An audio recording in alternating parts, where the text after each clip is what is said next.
Hello बच्चों, एक बार फिर से आप सबका स्वागत है मेरे इस वीडियो में। और मैं लेकर आया गया हूँ फिर से इंग्लिश ग्रामर का गोल्डन रूल्स का एक नया सीरीज़, मतलब एक और सीरीज़। यानी कि ये सीरीज़ कल से स्टार्ट है, परसों से। और इस सीरीज़ को मैं चाह रहा हूँ कि कम से कम 200 रूल्स तक ले जाया जाए, जिससे आपको बहुत बेनिफिट मिलने वाला है। तो प्लीज़ हम उम्मीद करते हैं कि मेरे इस सारे सीरीज़ को देखिए और ज़्यादा से ज़्यादा बेनिफिट उठाइए बच्चों। ग्रामर में हमारे बच्चे काफ़ी पुअर होते हैं, तो ये सारे रूल्स यदि आप जान पाते हैं तो पूरे ग्रामर में ना जा कर के आप कुछ ही बातों को समझ के ही आप ग्रामर पे अच्छी पकड़ बना सकते हैं बच्चों। तो इंग्लिश ग्रामर के इस गोल्डन रूल्स के सीरीज़ में मैं फिर से आपका स्वागत करता हूँ। और देखते हैं, आज है रूल नंबर 6 से लेकर 10 तक की बात।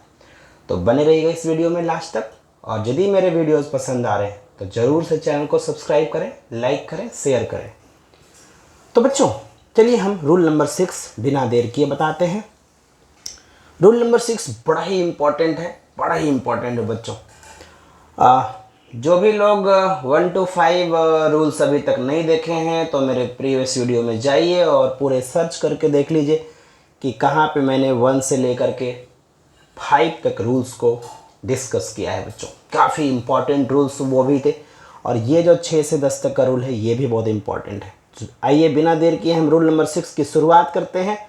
यदि इस तरह का कोई स्ट्रक्चर हो बच्चों, ध्यान रखिएगा, नाउन यहाँ कोई दिया हुआ हो, नाउन मतलब कोई भी नाम, उसके बाद कोई प्रीपोजिशन से आगे सेंटेंस जुड़ा हुआ हो, फिर से नाउन हो, फिर से प्रीपोजिशन, फिर से नाउन, फिर ये आगे बढ़ते जाएगा बच्चों। नाउन क्या करता है, प्रीपोजिशन क्या करता है, दो नाउन्स को या एक नाउन और एक प्रोनाउन को रिलेट करता है, ये संबंध बना देता है बच्चों।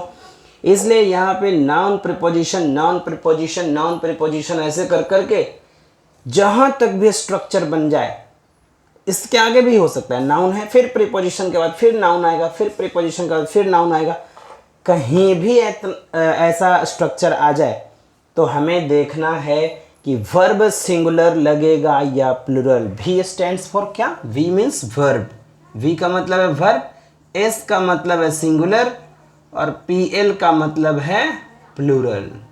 बच्चों वर्ब सिंगुलर होगा या प्लूरल ये कौन तय करेगा? यहाँ पे तो काफ़ी सारे नाउन्स हैं, ये भी नाउन है, ये भी नाउन है, ये भी नाउन है, आखिर कौन सा नाउन रियल सब्जेक्ट है? तो घबराने का नहीं, क्योंकि रूल कहता है कि जब भी कोई प्रीपोजिशन से नाउन्स जुड़ते चले जाएं, हमें कोई नाउन से मतलब नहीं है। यदि आप वर्ब लगाना चाहते हैं तो सिर्फ फर्स्ट नाउन के अकॉर्डिंग ही वर्ब लगेगा, यानी रियल सब्जेक्ट आपका फर्स्ट नाउन होगा। ध्यान से देख लीजिए, फर्स्ट नाउन ही रियल सब्जेक्ट है। यदि यहाँ सब्जेक्ट सिंगुलर होगा तो वहाँ भी वर्ब सिंगुलर होगा, और यहाँ पे यदि सब्जेक्ट प्लुरल होगा तो वहाँ भी वर्ब प्लुरल होगा।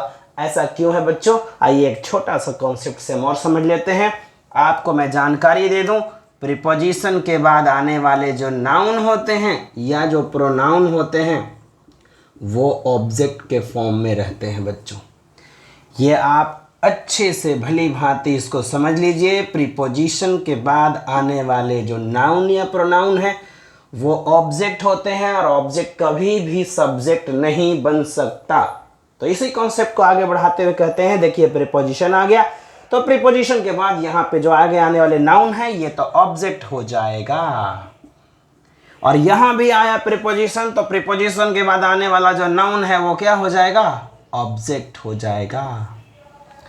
तो जब ये नाउन्स प्रीपोजिशन के बाद आए हैं तो ये तो ऑब्जेक्ट हो गए, तो जाहिर सी बात है असली सब्जेक्ट ये है, क्योंकि इस नाउन के पहले कोई प्रीपोजिशन नहीं है बच्चों, इसलिए this is the real subject. और रियल सब्जेक्ट यदि यहाँ सिंगुलर है तो वहाँ भी वर्ब सिंगुलर लगेगा, और यहाँ प्लुरल है तो वहाँ भी प्लुरल लगेगा। यानी कि आप सिंपल सी बात समझ सकते हैं कि यदि हमारा फर्स्ट नाउन सिंगुलर होगा ऐसे सिचुएशन में, इस स्ट्रक्चर में, तो हमारा वर्ब भी सिंगुलर होगा, और यदि ऐसे में प्लुरल सब्जेक्ट होगा तो वर्ब भी प्लुरल होगा। आइए एग्जांपल से समझते हैं तो आपको ज़्यादा समझ में आएगा। The colours of the walls of this room is और आर वेरी अट्रैक्टिव। बच्चों आप देख सकते हैं, ऑफ एक प्रीपोजिशन है, प्रीपोजिशन के बाद आने वाला जो नाउन वॉल्स है ये ऑब्जेक्ट हो गया, और यहाँ फिर से आ गया प्रीपोजिशन बच्चों, फिर से ये आने वाला नाउन क्या हो जाएगा, ऑब्जेक्ट। तो अब यहाँ जो वर्ब लगेगा वो कौन से नाउन के अकॉर्डिंग लगेगा, तो ये फर्स्ट नाउन के अकॉर्डिंग लगेगा बच्चों। यहाँ कलर नहीं कलर्स है, इसलिए यहाँ सब्जेक्ट कैसा हो गया, प्लूरल हो गया बच्चों। इसीलिए यहाँ वर्ब प्लूरल लगेगा, और वर्ब प्लूरल आर होता है, इज नहीं होता है। अभी मैं जान लूं, इज सिंगुलर वर्ब है, आर प्लूरल है, वाज सिंगुलर वर्ब है, वर्ब प्लूरल है, हैज सिंगुलर वर्ब होता है, और हैव प्लूरल वर्ब होता है बच्चों। तो ये सिंगुलर और प्लूरल की कहानी आपको जानना होगा, तभी आप अच्छे से वर्ब को सिलेक्ट कर पाएंगे, अच्छे से वर्ब को चुन पाएंगे। तो आइए देखते हैं, जो यहाँ पे असली जो सब्जेक्ट है वो है कलर्स, और कलर्स के अकॉर्डिंग लग जाएगा आर। चलिए आइए दूसरे सेंटेंस में देखते हैं। इसका तो मतलब आप समझ ही गए होंगे, इस रूम के दीवारों के जो रंग हैं, ढेर सारे जो रंग, वो बड़ा ही अट्रैक्टिव है। यहाँ कलर्स है बच्चों, और कलर्स के लिए यहाँ प्लूरल सब्जेक्ट हो गया, इसलिए यहाँ पे प्लूरल वर्ब भी लगेगा। So are is the right answer, is यहाँ पे गलत हो जाएगा। आइए दूसरे सेंटेंस में, उम्मीद है आप बना भी रहे होंगे, आप तो बड़ा ही समझदार और तेज बच्चे लिख रहे हैं। The president of the workers of this factories is और आर ऑन हंगर स्ट्राइक। बच्चों यहाँ पे देखिए, इन सारे फैक्ट्रियों के जितने भी वर्कर्स हैं, यानी कि जितने भी मजदूर हैं काम करने वाले, उसके जो अध्यक्ष हैं, यहाँ प्रेसिडेंट का मतलब राष्ट्रपति नहीं होगा बच्चों, यहाँ प्रेसिडेंट का मतलब होगा उनका हेड, उनका अध्यक्ष, यानी उनका सबसे जो हेड हैं। किसके हेड है बच्चों, ये सब फैक्ट्रियों के हेड नहीं है, ये वर्कर्स के हेड है।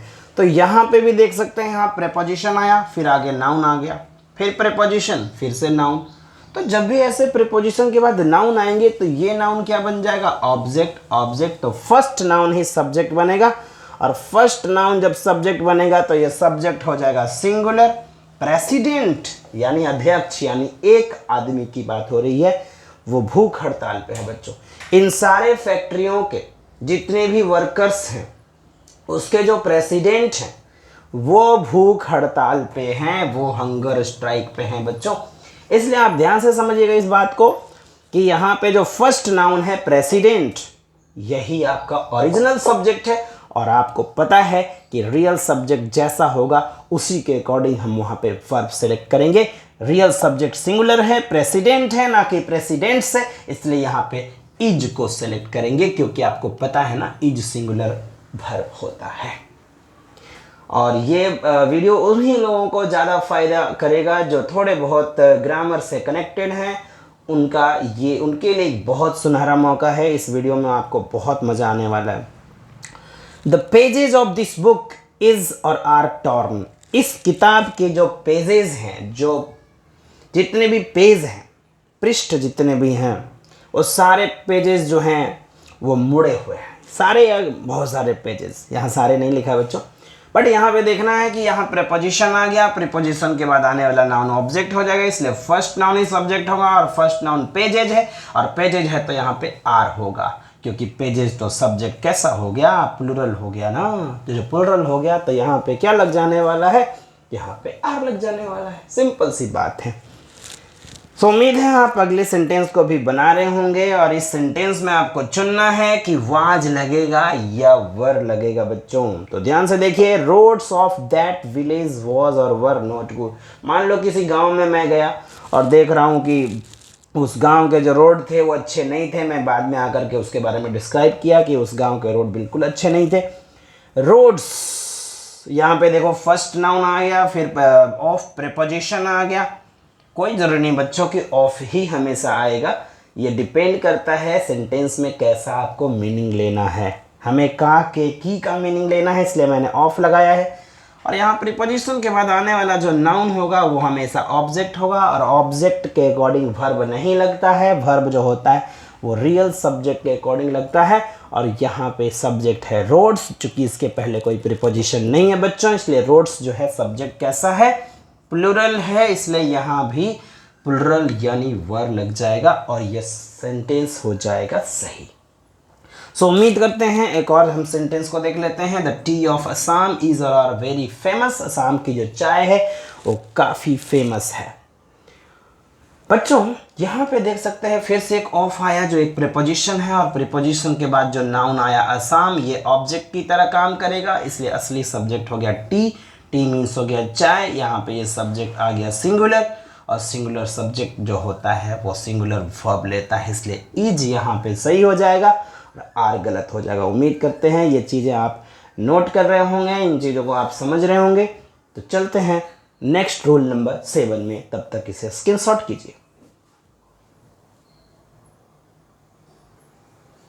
तो बच्चों देखिए हम रूल नंबर 7 लेकर आ गए हैं, जो बहुत ही इंपॉर्टेंट रूल है, और जितने भी रूल्स हैं उसमें ये सारे सबसे इम्पॉर्टेंट रूल में से एक ये भी है बच्चों। तो सब्जेक्ट यदि सिंगुलर हो तो वर्ब भी सिंगुलर होता है, और यदि सब्जेक्ट प्लुरल हो तो वर्ब भी प्लुरल होता है। ये भी इम्पॉर्टेंट रूल में से एक है, और इसे हम कहते हैं सब्जेक्ट वर्ब एग्रीमेंट का एक टॉपिक है, और बहुत ही बेसिक सा ये रूल है सब्जेक्ट वर्ब एग्रीमेंट नामक जो चैप्टर है उसका। तो बच्चों वर्ब की हम यदि बात करते हैं तो वर्ब दो तरह से होते हैं, सिंगुलर और प्लुरल। तो सिंगुलर में आ जाते हैं इज, और इज का प्लुरल हो जाएगा आर, और वॉज आ जाएंगे सिंगुलर, वर आ जाएंगे प्लुरल, हैज़ आ जाएगा सिंगुलर, हैव आएगा प्लुरल, और V5 आएगा सिंगुलर, और V1 आएगा प्लुरल। इसी प्रकार से हम नाउन की बात करें तो बॉय सिंगुलर है, और एस लग जाने पर नाउन में क्या हो जाता है, वो प्लुरल बन जाता है। गर्ल में एस लग गया तो प्लुरल, ऐसे गर्ल है तो सिंगुलर, पेन है तो सिंगुलर, एक पेन, और पेन्स हो गया तो प्लुरल हो गया बच्चों। उसी तरह से बॉक्स तो बॉक्सेस, यानी दरअसल होता क्या है कि नाउन में जब हम एस या ईएस जनरली लगाते हैं, ऐसे और भी रूल्स है बच्चों, बट जनरल जो रूल्स है वही अब यहाँ पे कैप्चर किया जा रहा है। तो ये नाउन क्या बन जाते हैं, प्लुरल बन जाते हैं। और ये हम नाउन की चर्चा क्यों कर रहे हैं, क्योंकि यही तो सब्जेक्ट बनेंगे, और यही सब्जेक्ट तो प्लुरल कहलाएंगे। तो ये मैंने कॉन्सेप्ट बताया, मुझे लगता है कि हर पॉइंट को क्लियर कर देना ज़्यादा ज़रूरी है, और इसलिए मेरे वीडियोस काफ़ी लंबे भी हो जाते हैं बच्चों। और कुछ लोग कहते हैं इतने लंबे वीडियोस क्यों आ जाते हैं, तो मेरे पास शॉर्टकट्स तो कुछ होता नहीं है, मैं पूरी कोशिश करता हूँ बट हो ही नहीं पाता है। Subject singular, verb singular, subject plural, verb plural, और सब्जेक्ट का मतलब नाउन या प्रोनाउन होता है बच्चों। तो इसलिए हमने नाउन का यहाँ पे जिक्र किया, क्योंकि ये सब्जेक्ट बनेंगे। आपको समझना होगा कि यहाँ के सब्जेक्ट जो है वो दिए हुए सब्जेक्ट सिंगुलर है या प्लुरल, उसी अकॉर्डिंग वहाँ पे वर्ब जो है सिंगुलर और प्लुरल होता है। तो subject singular, verb singular, subject plural, verb plural, इसलिए यहाँ पे आपको मैंने यहाँ ये सारी लिख दिया है, तो आप इसको नोट कर लीजिए। फिर मैं एग्जाम्पल से यहाँ पे ये देखता हूँ कि आखिर क्या होगा। तो आइए इसको पहले स्क्रीनशॉट कीजिए, या फिर इसको कॉपी कलम पे कॉपी पे नोट कर लीजिए, फिर हम इसमें रूल्स पे चर्चा करेंगे बच्चों, ठीक है। तो टेक अ स्क्रीनशॉट और write down in your copy.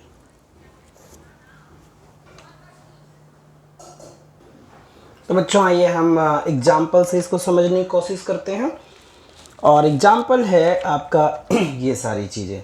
और एग्जाम्पल में मैंने आपको इतने सारे दे रखे, तो आप उम्मीद करते हैं इस एग्जाम्पल को आप पहले सॉल्व कीजिए, या फिर मैं भी आपके साथ सॉल्व करूँगा, है ना।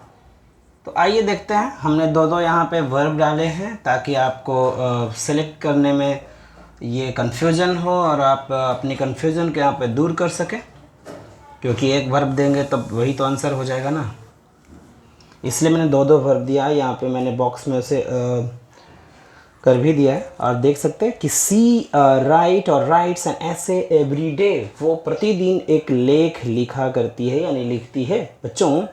सी मतलब होता है वह, और ए होता है एक लड़की के लिए, और जब वह एक लड़की के लिए हो रहा है तो एक मतलब सिंगुलर, और जब सब्जेक्ट सिंगुलर तो वर्ब होगा सिंगुलर।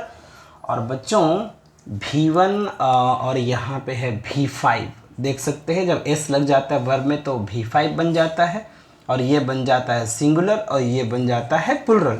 तो C है यदि हमारा सब्जेक्ट सिंगुलर तो वर्ब भी लग जाएगा सिंगुलर, यानी कि राइट्स हो जाएगा बच्चों। SES लगने से वर्ब जो है सिंगुलर हो जाता है। बॉयज़ जो है यहाँ पे सब्जेक्ट प्लुरल है, जैसा कि आप देख रहे हैं बॉयज़, बॉय में S लग गया तो बॉयज़ हो गया, इसलिए यहाँ पे इज और आर में से यदि सिलेक्ट करना हो तो आर हमारा प्लुरल वर्ब होता है, इसलिए आर को सिलेक्ट करेंगे। तो ये गोल्डन रूल है बच्चों, इसको आप इग्नोर नहीं करें। राम एंड श्याम, यहाँ सब्जेक्ट दो हैं, राम भी है और श्याम भी है, यानी दो सब्जेक्ट्स है यहाँ पे, इसलिए प्लुरल हो गए, और प्लुरल हो गए तो हो जाएगा यहाँ आर। इसलिए बच्चों ये सब चीज़ों को ध्यान रखना है कि राम और श्याम जो है गहरे दोस्त हैं। लड़के जो हैं अभी क्रिकेट खेल रहे हैं और वो प्रतिदिन एक एस्से लिखती है। इस प्रकार से ये सेंटेंस का मीनिंग बना। बर्ड जो है ट्री पे है, यानी एक पक्षी की बात हो रही है और वो पक्षी ट्री पे है, यानी बर्ड यहाँ सिंगुलर है, इसलिए यहाँ इज को सेलेक्ट करेंगे। काइट जो है, यानी काइट मतलब एक चील होता है बच्चों, या फिर आप कह सकते हो काइट में पतंग भी होता है, आप जैसे ले लीजिए। पतंग जो है आसमान में उड़ रहा है, या जो चील है वो आसमान में उड़ रहा है, तो यहाँ काइट सिंगुलर है, इसलिए यहाँ काइट्स तो है नहीं, इसलिए यहाँ इज लग जाएगा बच्चों। और बहुत ही सिंपली आप इसे सॉल्व कर सकते हैं। वी मतलब हम लोग, और हम लोग का मतलब एक से ज़्यादा मतलब प्लुरल, और आपको हैज़ हैव में से ध्यान रखिएगा, ये हो जाता है सिंगुलर और ये हो जाता है प्लुरल। तो वी यदि हमारा सब्जेक्ट कैसा है प्लुरल, तो हमें वर्ब भी लगाना पड़ेगा plural. So have is the right answer. उम्मीद करते ये चीज़ें आप समझ रहे हैं। तो चलिए हैं चलते हैं रूल नंबर 8 में, इसे नोट कर लीजिए।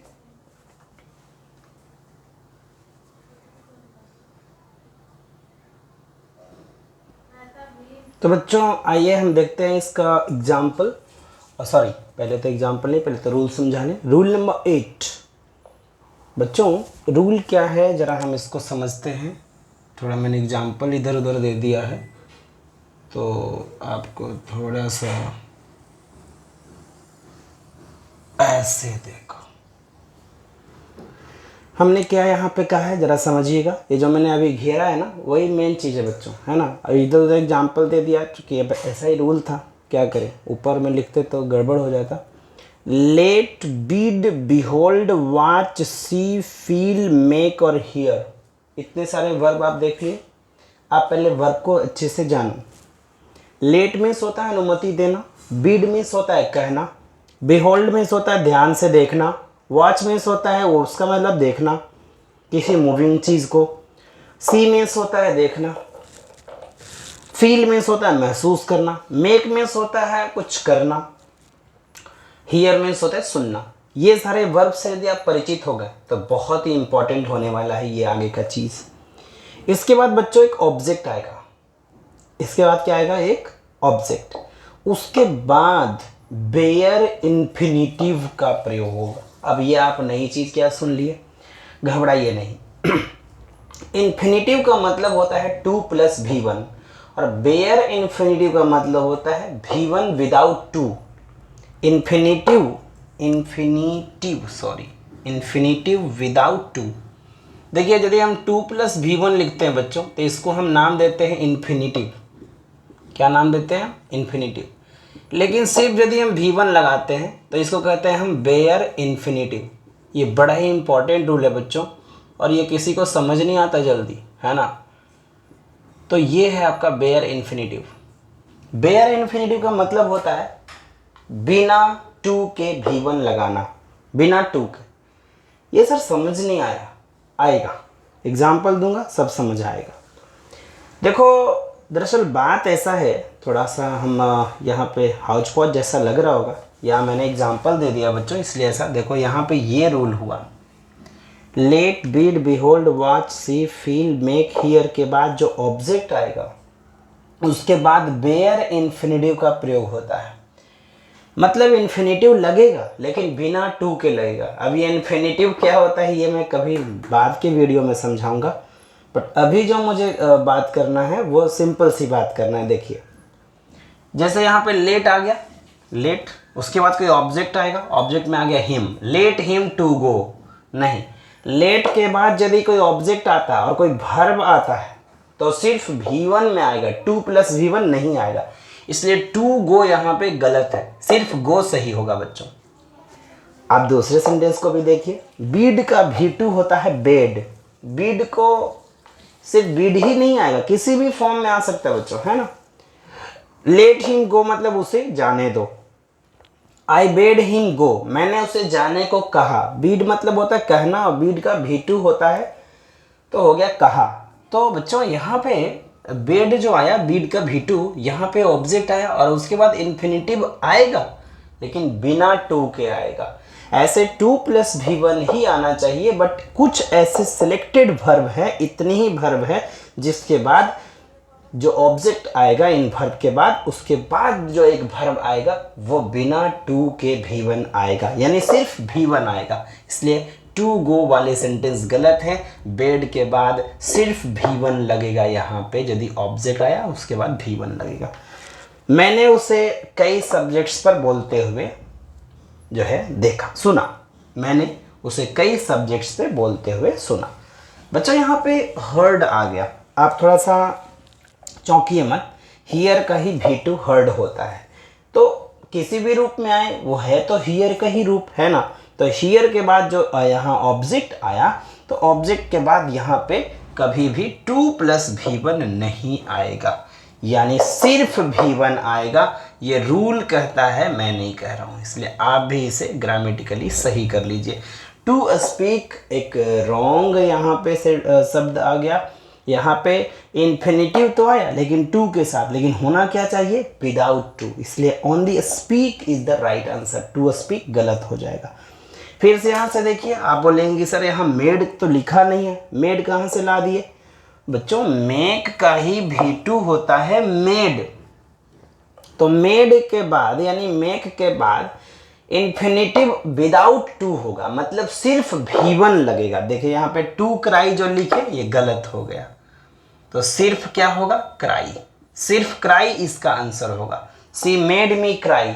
और जब भी मेड लग जाता है ना, तो उसका मतलब होता है ये करा नहीं, कराया गया, यानी उसने रोया नहीं, उसने मुझे रुलाई, उसने मुझे रुलाई, ऐसा हो जाता है।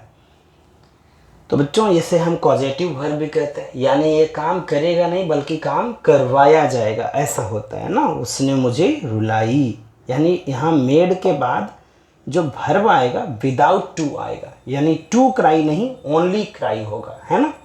क्योंकि मेड जो आ गया यहाँ पे, मेक का V2। देखिए यहाँ पे सा वर्ब आ गया और सा है सी का V2, इसलिए बच्चों यहाँ पे 2 + V1 नहीं लगेगा। प्लीज आप जान जाइए ना, इतनी सिंपल सी बात है। कुछ बच्चों को ये थोड़ा उटपटांग लगेगा, और मैं भी जब शुरू में पढ़ा था तो मुझे भी उटपटांग लगता था, लेकिन लगने से नहीं बच्चों, यही सही चीज़ है। आपको इन्फिनेटिव विदाउट टू लगाना ही होगा, यानी इन सब के बाद ध्यान से समझिए।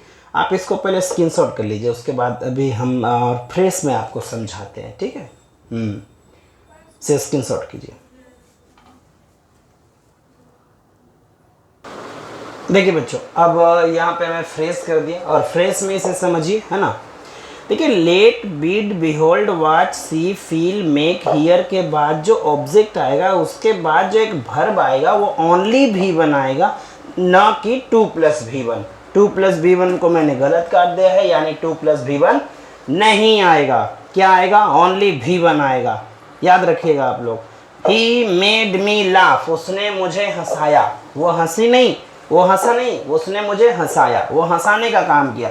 तो यहाँ मेक का वर्ब आया है मेड, इसलिए यहाँ मेक का ही तो V2 है ये। तो यहाँ जब भी ऑब्जेक्ट आएगा तो इसके बाद जो वर्ब आएगा वो V1 आएगा, ना कि 2 + V1, यानी ये वाला गलत हो जाएगा, सिर्फ लाफ होगा बच्चों। आई हर्ड हिम, या आई हर्ड हिम, मैंने इसे सुना, से सो, मैंने उसे ऐसा कहते हुए सुना।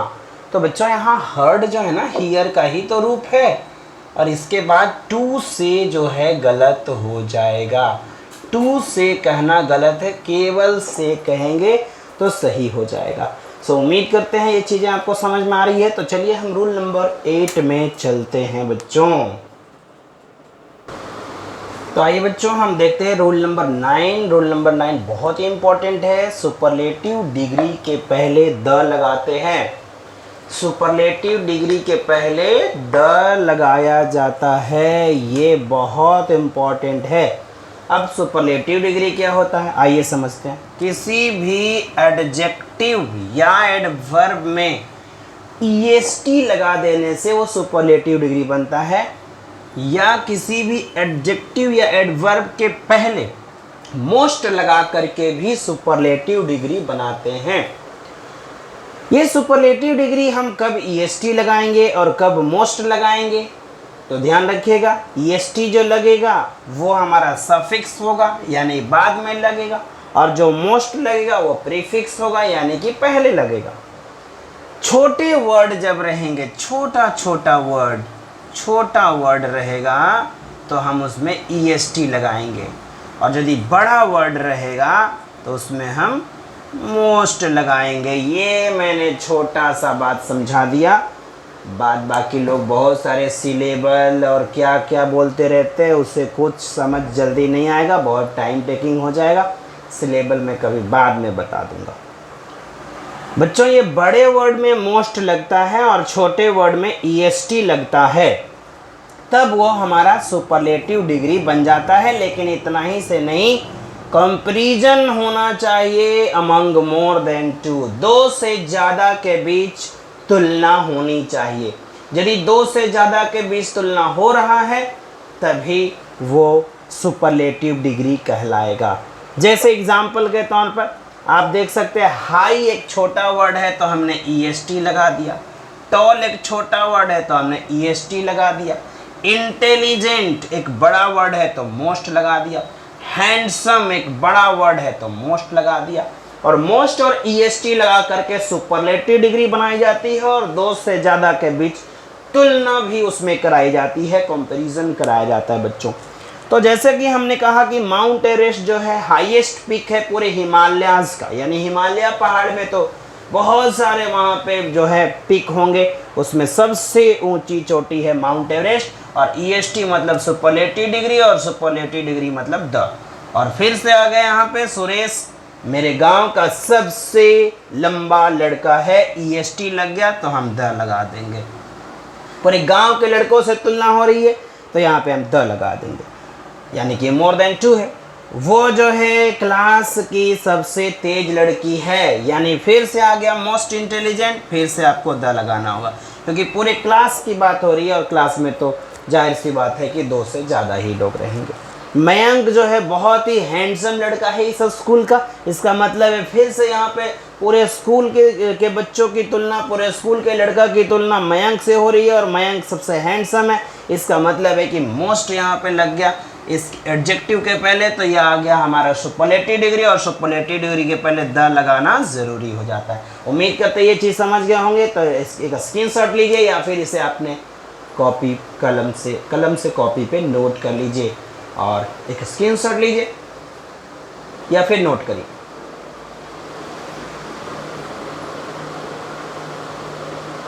तो बच्चों, ये है रूल नंबर 10 जो हमारा आज का आखिरी रूल है। फिर हम नेक्स्ट डे फिर से लेकर आएंगे 11 to 15 रूल, और इस रूल में बहुत इम्पोर्टेंट बात है, और हम जितना भी लगा दें उतना कम हो जाएगा। ये वेरी वेरी इंपॉर्टेंट रूल है बच्चों किसी भी एग्जामिनेशन के लिए।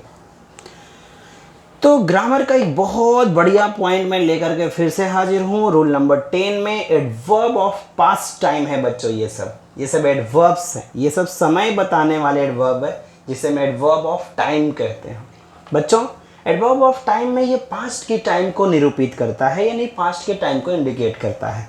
ये एस्टरडे, एगो, last, name of past years, जितने भी पास्ट के नाम हैं, पास्ट के सालों के नाम, जैसे कि मान लेते हैं हमने पास्ट का साल लिया है 1992, 1648, 1765, 1885, यानी अभी 2024 चल रहा है। इसके पहले जितने भी पास्ट ईयर्स हैं, चाहे वो 2023 हो, 2022 हो, 1995 हो, कोई भी हम लेते हैं, 1947 हो, हमारे पास 1930 हो, हमारे पास 1922 हो, है ना, 1922 हो, 1915 हो, 1885 हो, कोई भी हम ऐसा पास्ट का ईयर्स ले लेते हैं।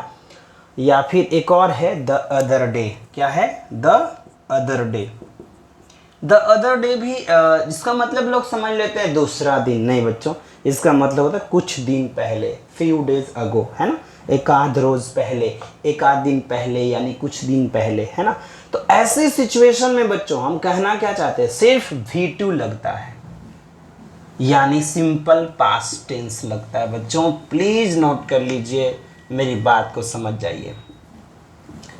सिर्फ सिंपल पास्ट टेंस का प्रयोग हम इन सिचुएशंस में करने वाले हैं। फिर से ध्यान से समझिए, जहां भी आपको यस्टरडे, अगो, लास्ट, पास्ट का कोई भी ईयर्स या द अदर डे, देख लीजिए 1, 2, 3, 4 और 5, ये पांचों में से आपको कोई भी एक शब्द दिख जाए तो प्लीज प्लीज प्लीज आप V2 लगाना, वर्ब का सेकेंड फॉर्म लगाना। देखो यहाँ यस्टरडे दिख गया, यहाँ पे मान लो हम एक वर्ब लगा देते हैं बाई, ठीक है। चलिए, यहाँ पे आपको यस्टरडे दिख रहा है, यहाँ पे आपको लास्ट दिख रहा है, यहाँ पे आपको अगो दिख रहा है, यहाँ पे आपको 1982 दिख रहा है, यहाँ पे आपको द अदर डे दिख रहा है। बच्चों इनमें से कोई भी एक एडवर्ब ऑफ टाइम आएगा वो सीधे V2 लेगा। क्या लेगा? सीधे V2। कोई भी, यहाँ यस्टरडे देखो V2 लगा, वर्ब का सेकंड फॉर्म। अगो देखो वर्ब का सेकंड फॉर्म V2। लास्ट देखो वर्ब का सेकंड फॉर्म। इनमें से कोई भी ETC मतलब और बहुत सारा हो सकता है, इसमें क्या लगा दो? V2। द अदर डे देखो क्या लगा दो? V2। जहां भी इन सब को देखो आप वर्ब का सेकंड फॉर्म सेलेक्ट कर लो। यस्टरडे, उसने कल एक कार खरीदा, यस्टरडे पास्ट की बात आ गई। बाई का V2 क्या होता है? बाउट होता है। बहुत इंपॉर्टेंट चीज है ये। मोहित पिछले साल दिल्ली गया था, यानी लास्ट मतलब पास्ट मतलब V2 मतलब गो का हो गया वेंट। बच्चों मैं 2 दिन पहले यहाँ आया, मैं 2 दिन पहले यहाँ आया। एगो आ गया, एगो का मतलब कम का हो गया V2 केम। अगो का मतलब यहाँ पे सीधे V2 लगाना। देखो ये सब जितने भी दिख जाए वर्ब का सेकंड फॉर्म लगाना, ठीक है ना। उसी तरह से कहें वी, और यहाँ पे 1982 में मैं इस कॉलेज में पढ़ा करता था, मतलब स्टडी का आपको V2 लगाना होगा, स्टडीड। स्टडी का V2 क्या करना होगा? स्टडीड। और ये आपका राइट आंसर हो गया बच्चों, ठीक है ना। तो इस तरह से ये भी हो गया स्टडीड। और वो जो है इस पोएम को कुछ दिन पहले लिखी, तो हो जाएगा राइट का रोट। राइट का V2 रोट। कुल मिलाकर के वही बात है कि इनमें से आपको कोई भी एक शब्द दिख जाए, चाहे यस्टरडे दिखे या अगो दिखे या लास्ट दिखे या पास्ट को बताने वाले कोई वर्ष के नाम दिखें या कोई द अदर डे नामक शब्द दिखे, इनमें से कोई भी एक दिख जाएगा तो हम उसे, हालांकि ये फ्रेज है बच्चों, द अदर डे 2 से अधिक वर्ड से मिलके बना है, तो जब 1 से अधिक वर्ड हो जाते हैं तो उसको फ्रेज कहते हैं। 1 से अधिक वर्ड हो जाए, 1 से अधिक वर्ड हो जाए तो उसे फ्रेज कहते हैं। तो ये फ्रेज है, ये वर्ड है, ये वर्ड है, ये वर्ड है। तो ऐसा में से यस्टरडे दिखे, अगो दिखे, लास्ट दिखे, नेम ऑफ पास्ट ईयर्स जैसे 1992, 1648, 1765, 1885, ये सब कुछ भी दिख जाए, द अदर डे दिख जाए, तो आपको सीधे वर्ब का सेकेंड फॉर्म लगाना है। जैसा कि मैंने एग्जाम्पल दे दिया, ही बाउट अ कार यस्टरडे, यहाँ यस्टरडे की वजह से बाउट आया, लास्ट की वजह से वेंट आया गो का, और कम का केम हो गया यहाँ अगो की वजह से, और यहाँ स्टडी का हो गया स्टडीड यहाँ 1982 की वजह से, और राइट का हो गया रोट यहाँ पे द अदर डे की वजह से। तो ये स्टडे रहे, अगो रहे, लास्ट रहे, ऐसे सिचुएशन में हम वर्ब का सेकेंड फॉर्म लगाते हैं बच्चों। और सेकेंड फॉर्म का मतलब वर्ब का V2 फॉर्म, और आपको यदि वर्ब फॉर्म याद है और वर्ब का सेकेंड फॉर्म आता है तो आप इसमें सेकेंड फॉर्म फिलअप कीजिए और आपका काम हो जाएगा, आपका सही हो जाएगा सारा सेंटेंस। तो ऐसे करके एरर भी पहचानने के लिए आएगा। मान लो कि यहाँ पे ऐसे आएगा ही हैज़ बाउट, तो एकदम गलत है। हैज़ बाउट जो है गलत है, इसकी जगह पे सिर्फ बाउट होगा। तो इस तरह से आप यदि इन कॉन्सेप्ट्स को आप क्लियर करेंगे, आपको समझ में आया, यदि आ जाएगा, तो मुझे उम्मीद है कि आपको कोई परेशानी ग्रामर में नहीं होने वाली है। ये अभी बहुत सारे ऐसे ऐसे रूल्स में बताने वाला हूँ, लगभग 200 रूल्स का एक सीरीज़ हम अभी बना रहे हैं, और अभी ये 10 रूल हो चुका है बच्चों। तो उम्मीद करते हैं ये सारी चीज़ आपको समझ में आ रही होगी, और ये सारे रूल्स जो है आप कॉपी में नोट करते चलिए। ये तो बहुत इंपॉर्टेंट रूल है, यस्टरडे, अगो, लास्ट, इन सब में हम V2 लगाते हैं, और उम्मीद करते हैं आपको सब समझ में आ गया होगा। फिर मिलते हैं नेक्स्ट वीडियो में, तब तक के लिए थैंक यू।